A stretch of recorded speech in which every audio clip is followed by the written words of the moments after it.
জুলাই সনদের স্বাক্ষর কেবলই আনুষ্ঠানিকতা, এটা আমরা এর আগেও বলেছি, আজকেও পুনর্ব্যক্ত করেছি।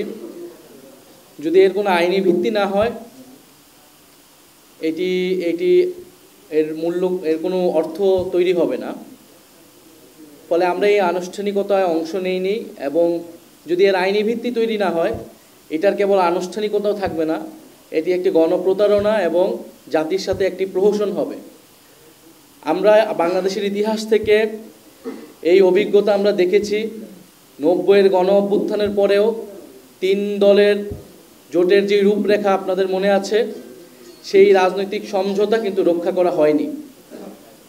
ফলে ফ্যাসিবাদ বিরোধী লড়াইয়ে যেই দলগুলা আমাদের সাথে ছিলেন, এটা তাদের প্রতি বিশ্বাস অবিশ্বাসের প্রশ্ন নয়, বরং একটি সংবিধানের মতো এত গুরুত্বপূর্ণ বিষয় আমরা যদি পরিবর্তন করতে চাই, তার অবশ্যই একটি আইনি ভিত্তি প্রয়োজন। এবং এই 72-এর সংবিধান যাতে পরিবর্তন না হয়, পুরনো ফ্যাসিস্ট কাঠামো যাতে রয়ে যায়, তার জন্য নানান অপচেষ্টা কিন্তু দেশের ভিতরে দেশের বাইরে থেকে করা হচ্ছে।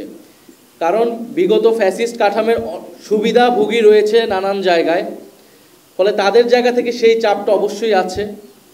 এবং আমরা মনে করি যে কিছু কিছু রাজনৈতিক দলও আপোষ করেছে বা সেই ফ্যাসিস্ট কাঠামোটাকে টিকিয়ে রাখতে, অক্ষুণ্ণ রাখতে চেষ্টা করেছে নানাভাবে। কিন্তু জাতীয় নাগরিক পার্টি এবং আরও কিছু রাজনৈতিক দল এবং অভ্যুত্থানে অংশ নেওয়া ছাত্র জনতার চাপেই কিন্তু সরকার এই কমিশন গঠন, ঐক্যমত কমিশন গঠন, সংস্কার প্রক্রিয়া নিয়ে আলোচনা এবং জুলাই সনদ পর্যন্ত এতদূর এসেছে। ফলে আমরা মনে করি এটি আমরা 90-এর পুনরাবৃত্তি বাংলাদেশে দেখতে চাই না।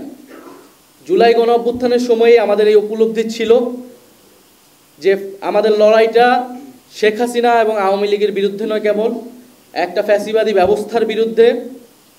ফলে রাজনৈতিক নেতৃত্ব পরিবর্তন হলেই বাংলাদেশের গণতান্ত্রিক সমস্যার সমাধান হবে না, বরং এর সংস্কারের মধ্য দিয়ে যেতে হবে। দ্বিতীয়ত হচ্ছে 90-এর গণ অভ্যুত্থানের পরে এই গণ অভ্যুত্থানের সাথে যেভাবে প্রতারণা করা হয়েছিল, গণ অভ্যুত্থানকে, জনগণের আকাঙ্ক্ষাকে যেভাবে জাতীয় নেতারা এবং সেই সময় রাজনৈতিক দলগুলো পকেটবন্দি করেছিল, আমরা এবার সেটা হতে দিব না। এটা গণ অভ্যুত্থানের সময় আমাদের এই উপলব্ধি ছিল, সেই উপলব্ধি থেকেই কিন্তু আমরা বারবার এই কথাগুলো বলে আসছি এবং আমাদেরকে আলাদা রাজনৈতিক দল গঠন করার প্রয়োজন হয়েছে। ফলে সরকার এটার আইনি ভিত্তি দেয়নি, বা অন্য দলগুলো অনেকে বলেছে, অনেকে বলে নাই, তারা স্বাক্ষর করেছে, এটা নিয়ে আমাদের কোনো আপত্তি নেই। সেটা আনুষ্ঠানিকতা তারা করেছে তাদের বিবেচনায়। কিন্তু আমরা বলছি এখন এটার আইনি ভিত্তি দিতে হবে। আইনি ভিত্তির মাধ্যমে এটি অর্থবহ হবে, এছাড়া এর কোনো অর্থ থাকবে না। ফলে সরকারের প্রতি আমাদের আহ্বান, রাজনৈতিক দলগুলোর প্রতি আহ্বান এবং জনগণের প্রতিও আমাদের সেই আহ্বান রয়েছে। জনগণ কালকে এটা দেখেছে, পুরা অনুষ্ঠানটাই দেখেছে। সেখানে জুলাই যোদ্ধা যারা ছিলেন, শহীদ পরিবারদেরকে কীভাবে অবমাননা করা হয়েছে, এবং জনগণের সাথে কোনো ধরনের সম্পর্ক, কোনো সংশ্লিষ্টতা ছিল, জনগণের আকাঙ্ক্ষার কোনো বাস্তবায়ন বা প্রতিফলন গতকালকের অনুষ্ঠানে ঘটেছে বলে আমরা মনে করি না। বরং এটি তখনই ঘটবে জুলাই গণ অভ্যুত্থানে অংশ নেওয়া ছাত্র জনতার সার্বভৌম অভিপ্রায় হিসেবে যখন প্রফেসর মোহাম্মদ ইউনূস একটি আদেশ জারির মাধ্যমে এর আইনি ভিত্তি তৈরি করবে, এবং সেই ভিত্তি অনুসারে গণভোট এবং পরবর্তী নির্বাচিত সংসদ এবং গণপরিষদ একটি নতুন সংবিধান তৈরি করবে।